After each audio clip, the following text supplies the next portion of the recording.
વિસાવદરના બિલખાને તાલુકો બનાવવાની માંગ જૂનાગઢના વિસાવદરમાં ફરી એ મામલો મેદાને પહોંચ્યો હોવાના સમાચાર મળી રહ્યા છે।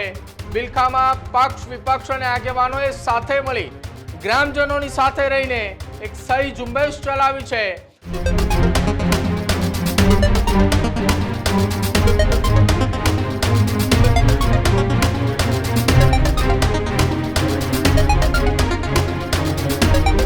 समाचार सौराष्ट्रना जूनागढ़ना विसावदर विधानसभा विस्तारथी सामे आवी रह्या छे के ज्यां विसावदરના બિલખાની અંદર હવે વધુ એક માંગ સાથે બિલખાના લોકો મેદાને ઉતર્યા છે।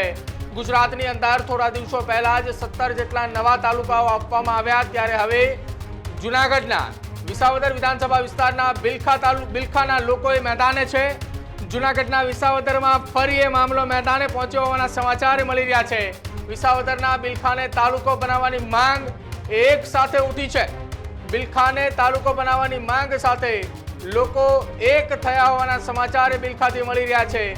બિલખામાં પક્ષ વિપક્ષ અને આગેવાનોએ સાથે મળી ગ્રામજનોની સાથે રહીને એક સહી ઝુંબેશ ચલાવી છે। બિલખા અને આસપાસના ગામના લોકોએ સહી ઝુંબેશ હાથ ધરી લોકોને જાગૃત કર્યા છે। હાલ એ બિલખા એ જૂનાગઢ તાલુકાની અંદર આવે છે। જૂનાગઢના ગ્રામ્ય વિસ્તારની અંદર બિલખા એ હાલ આવે છે। જો કે બિલખાને વિસાવદર વિધાનસભાની અંદર સમાવેશ પણ કરવામાં આવ્યો છે। વિસાવદર વિધાનસભાની અંદર આપને જણાવી દઈએ, વિસાવદર ભેસાણ અને સાથે જ જૂનાગઢ ગ્રામ્ય તાલુકાના કેટલાક ગામોનો સમાવેશ છે, જેમાં બિલખા આવે છે। અને હવે બિલખાને એક સંપૂર્ણ તાલુકાની માંગ સાથે એ લોકોએ મેદાનમાં ઉતર્યા છે। સહી ઝુંબેશ પણ શરૂઆત કરી છે।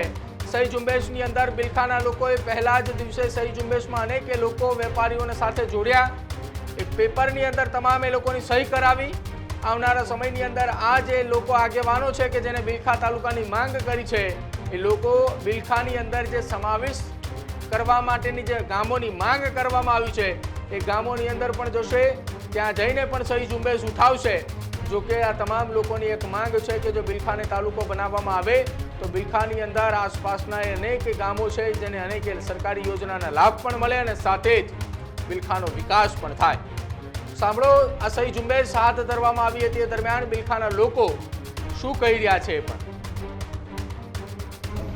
આજે સમગ્ર બિલખા તમામ પક્ષના આગેવાનો તેમજ ગ્રામ્ય પંથકના આગેવાનો પણ આજે બિલખા તાલુકો બને એવી સારી માગણી લઈને એકત્રિત થયા છીએ અને અમે ગામમાં સહી ઝુંબેશ કરવા નીકળવાના છીએ।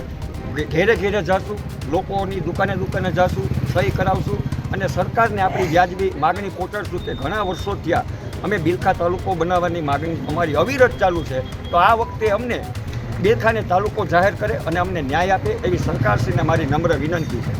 જય હિન્દ, જય ગુજરાત, જય બિલખા।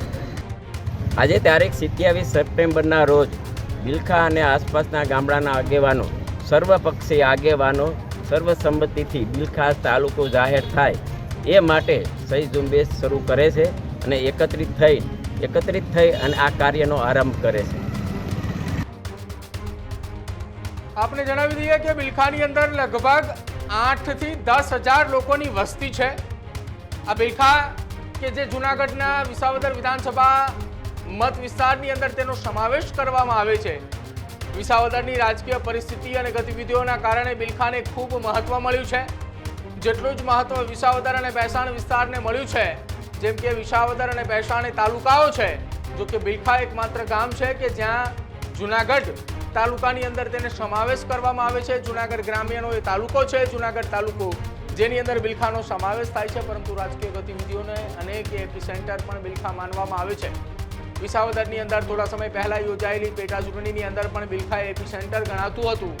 બિલખા એપી સેન્ટર એટલા માટે ગણવામાં આવે છે કેમ કે બિલખા અને તેની આસપાસના અનેક ગામો એ રાજકીય ગતિવિધિઓ સાથે જોડાયેલા છે અને સાથે જ ત્યાંથી પણ એ અનેક વખત નક્કી થતું હોય છે કે વિસાવદર વિધાનસભાની અંદર કયા પ્રકારના નેતાઓને ચૂંટીને મોકલવા। જેટલી વસ્તી, જેટલું પ્રભુત્વ એ વિસાવદર અને ભેસાણ તાલુકાનું છે, એટલું જ પ્રભુત્વ એ જૂનાગઢ તાલુકાની અંદર સમાવિષ્ટ આ બિલખા ગામનું છે।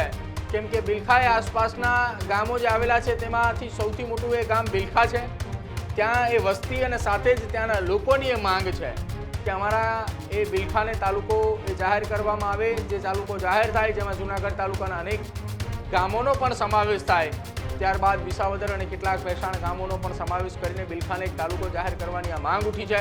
આવનારા સમયની અંદર આ સહી ઝુંબેશ એ આગળ વધારી વિસાવદરના ધારાસભ્યને પણ મોકલવામાં આવશે અને ત્યારબાદ સરકારની અંદર પણ રજૂઆત કરવામાં આવશે કે આવનારા સમયની અંદર હવે જ્યારે સૌરાષ્ટ્રની અંદર નવા તાલુકા જાહેર કરવાની ચર્ચાઓ ચાલી રહી છે, દરમિયાન આ એ માંગ હવે વિસાવદર વિધાનસભા વિસ્તારથી ઉઠી છે. ત્યારે જોવાનું રહેશે આવનારા સમયની અંદર કે સરકારે ક્યારે સૌરાષ્ટ્રની અંદર તાલુકાઓની જાહેરાત કરે છે અને જે તાલુકાઓની સૌરાષ્ટ્રમાં જાહેરાત થાય એ તાલુકાઓની અંદર વિસાવદરના બિલખાનો સમાવેશ થાય છે કે કેમ. કેમ કે ઉત્તર ગુજરાતની અંદર કેટલાક તાલુકાઓ જાહેર કરાવવામાં આવ્યા છે કે જેમાં કેટલીક જગ્યાઓ પર કેટલાક તાલુકાઓની માંગ જે હતી એ ન સ્વીકારવામાં આવતા ત્યાં વિરોધ થયું છે. જો કે સૌરાષ્ટ્રની અંદર હજી તાલુકાઓ બનાવવામાં આવે કે કેમ તેની કોઈ ચર્ચા વિચારણા તો નથી થઈ રહી, પરંતુ એની પહેલાં જ બિલખાથી આ માંગ ઉઠી છે અને જેના કારણે સહી ઝુંબેશની પણ શરૂઆત કરવામાં આવી છે.